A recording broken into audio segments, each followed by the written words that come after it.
今日我要帶大家拆解尼泊爾10個最震撼、最令人不可思議嘅真相。由女人嘅月事禁忌，到一妻多夫嘅奇特婚姻，再到你去當地旅遊絕對要避開嘅致命陷阱，內容絕對會刷新你嘅三觀。想去呢度旅行嘅朋友，你真係一定要知。首先要同大家講嘅第一大真相就係頭先提到嘅月經小屋傳統，喺當地叫做車帕蒂。喺尼泊爾嘅好多偏遠村落，傳統觀念認為女性月經來潮係極度不潔同埋帶有邪惡詛咒嘅，會為整個家族同村落帶來災難。所以每逢女仔嚟月事，甚至係啱啱生完小朋友嘅產婦，都會被禁止留喺屋企，要被驅逐去屋外嘅泥、小屋或者牛棚度過。呢啲小屋通常得幾尺大，非常狹窄，冇床、冇保暖設備，甚至連門都鎖唔到。喺寒冬嘅深夜，好多女仔因為抵受唔到零下幾度嘅低溫，喺屋仔入面燒柴取暖，結果因為通風不良而吸入過量一氧化碳，窒息身亡。亦有唔少女仔喺夜晚被毒蛇咬死，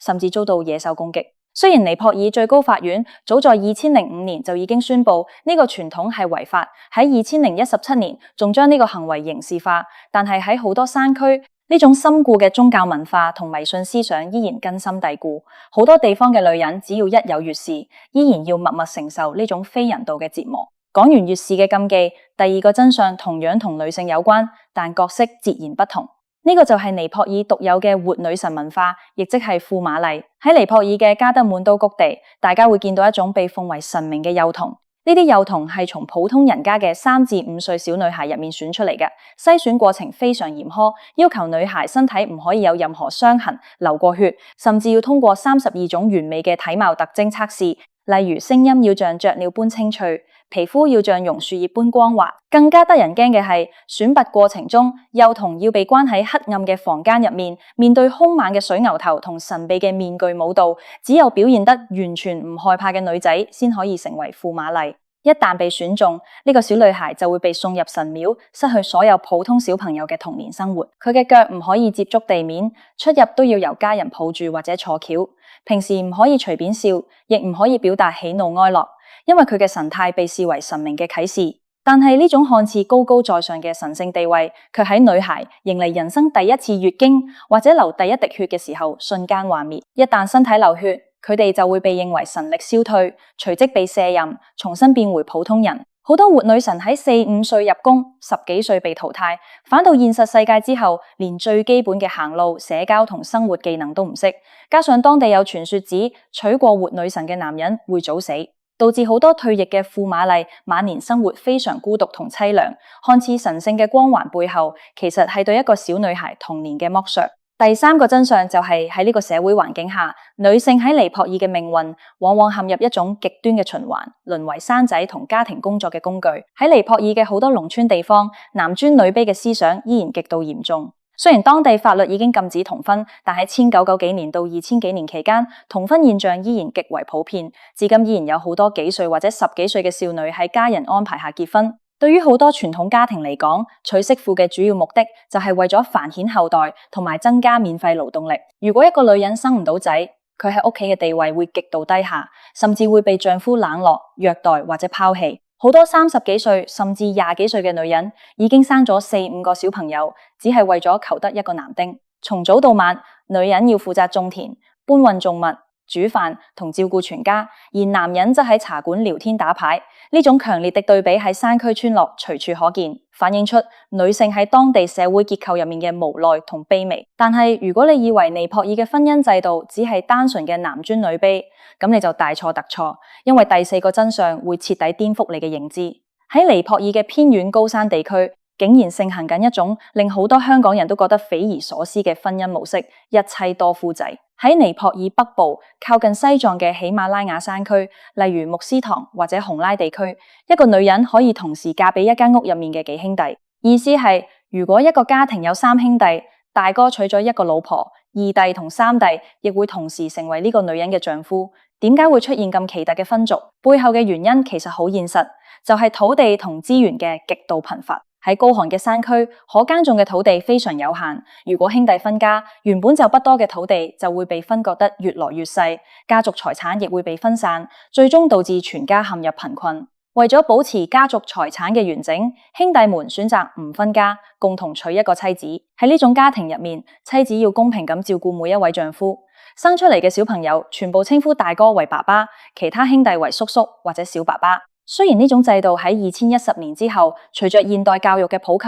同法律嘅規範已經逐漸減少，但喺偏遠山區30幾歲或者40幾歲嘅世代入面，依然唔難找到呢種一妻多夫嘅家庭。去當地旅遊嘅時候，聽到呢啲故事，真係會令人讚嘆文化嘅多樣性同現實嘅殘酷。講完社會同文化嘅真相，第5個真相就係同所有去尼泊爾旅遊嘅朋友息息相關嘅。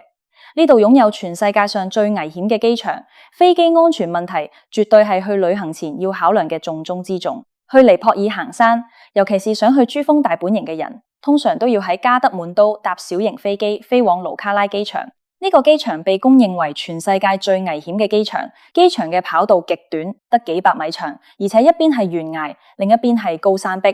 跑道仲要有一定嘅傾斜度嚟幫飛機減速同起飛。由於高山氣候變幻莫測，強風、濃霧同突如其來嘅大雨隨時出現，呢度發生航空事故嘅頻率喺全球範圍內都算係相當高。喺1990幾年到2020幾年間，呢條航線發生過多次嚴重嘅空難，唔少遊客同機組人員喺呢度失事。除咗盧卡拉之外，尼泊爾國內嘅小型航空公司因為飛機老化、維修保養不足以及高山複雜地形，整體安全記錄一直受到國際社會嘅質疑。歐洲聯盟甚至將所有尼泊爾嘅航空公司列入禁飛名單，所以去尼泊爾搭國內航班真係需要好大嘅勇氣同心理準備。第6個真相係關於尼泊爾人對生命同死亡嘅獨特態度。最震撼嘅體現莫過於加德滿都嘅帕斯帕提那神廟，香港人俗稱嘅燒屍廟。喺呢度，死亡唔係一種需要遮遮掩掩嘅忌諱，而係公開喺眾人面前展示嘅自然過程。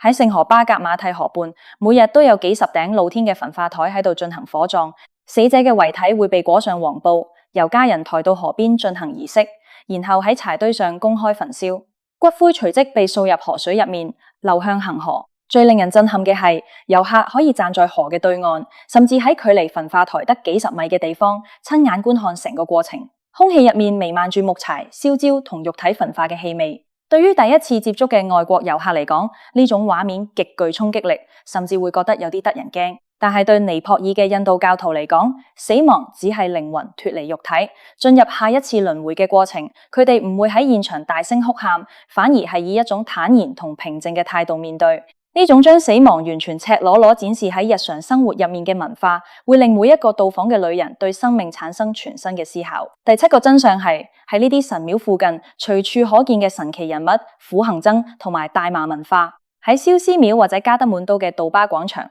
你會見到好多面部抹滿白灰、頭髮纏成大餅狀、穿着鮮豔橙色衣服嘅苦行僧。佢哋聲稱放棄咗世俗嘅一切物質享受，透過極端嘅身體修行嚟追求靈魂嘅解脫。不過去旅行嘅時候，你要特別小心，因為喺今日嘅旅遊景點，好多所謂嘅苦行僧已經商業化，佢哋會熱情咁拉住你合照，或者喺你額頭上點印記，然後即刻向你索取高昂嘅小費。如果你唔俾，佢哋甚至會面露不悅或者咒罵你。除咗苦行僧之外，尼泊爾嘅大麻文化亦非常神秘。喺1973年之前，尼泊爾曾經係全球大麻合法化嘅天堂，吸引咗無數西方嘅嬉皮士湧入。雖然喺1970幾年後，尼泊爾政府喺國際壓力下頒布咗大麻禁令，但喺濕婆節等重要嘅宗教節日入面，苦行僧依然被特許吸食大麻，因為佢哋認為大麻係濕婆神嘅禮物，可以幫助佢哋進入冥想狀態。喺加德滿都嘅街頭，經常會有人暗中向遊客推銷大麻，但作為遊客，你一定要清楚，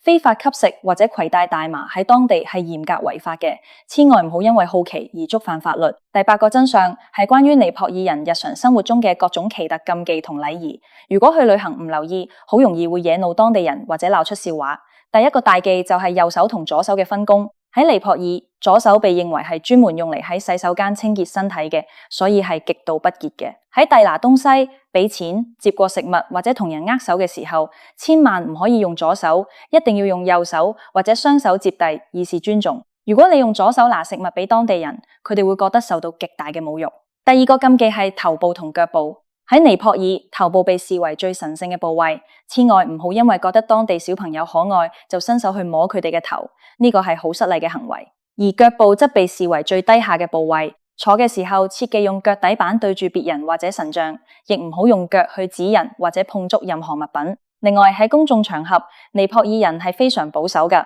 情侶之間過度親密嘅舉動，例如激情擁抱或者親吻，喺街頭係好不被接受嘅，甚至會引來路人厭惡嘅目光。第9個真相係關於尼泊爾嘅街頭奇觀被尊為神明嘅牛，以及極度混亂嘅基礎設施。喺尼泊爾，印度教徒將黃牛視為神聖嘅象徵，尊稱佢哋為國獸。喺加德滿都或者博克拉嘅繁忙街道上，你會見到無數嘅牛喺馬路中間悠閒咁散步、休息或者啃食垃圾。無論交通幾咁擁堵，所有車輛都必須小心翼翼咁避開佢哋，絕對唔可以驅趕甚至傷害佢哋。喺尼泊爾嘅法律入面，故意殺害一隻牛係重罪。喺1990幾年到2000幾年期間，撞死牛隻甚至可能會面臨高達10幾年嘅監禁判刑。除咗街上嘅牛，尼泊爾嘅基礎設施亦會令香港人大跌眼鏡。加德滿都嘅電線桿上纏繞住好似蜘蛛網一樣幾百條糾纏在一起嘅黑色電線，隨時有斷裂或者火警嘅危險。喺2016年之前，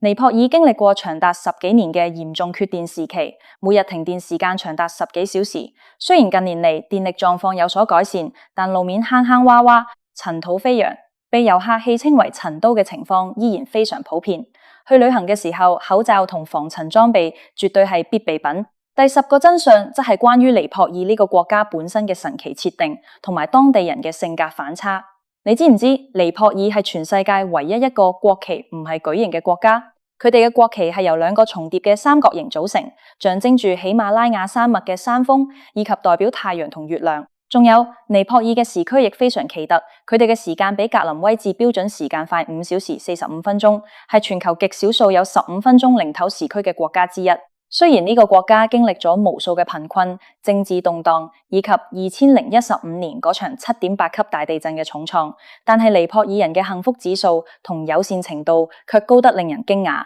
喺街上，只要你說一聲 Namaste， 尼泊爾語嘅你好，無論係大人定係小朋友，都會伸出雙手合十，用最燦爛、最真誠嘅笑容回應你。佢哋對物質嘅慾望好低，生活節奏極慢。喺呢個經濟並不發達嘅國度，你反而能感受到一種喺大都市久違嘅平靜同淳樸。綜觀呢10個真相，尼泊爾無疑係一個充滿極端矛盾同巨大反差嘅國家。呢度有最壯麗自然嘅雪山風光，亦有最令人心酸嘅女性境況，有最神聖虔誠嘅宗教信仰，亦有最危險混亂嘅生活環境。去尼泊爾旅行絕對唔係一趟舒舒服服嘅度假享樂之旅，而係一場會不斷衝擊你價值觀，讓你重新思考生命、文化同人性嘅心靈探索。當你踏上呢片土地，睇見高聳入雲嘅雪山，同埋喺泥小屋入面無奈呻吟嘅女性，睇見燒屍廟嘅烈火，同埋街頭真誠嘅微笑，你會明白呢個世界比我哋想象中要複雜同多元得多。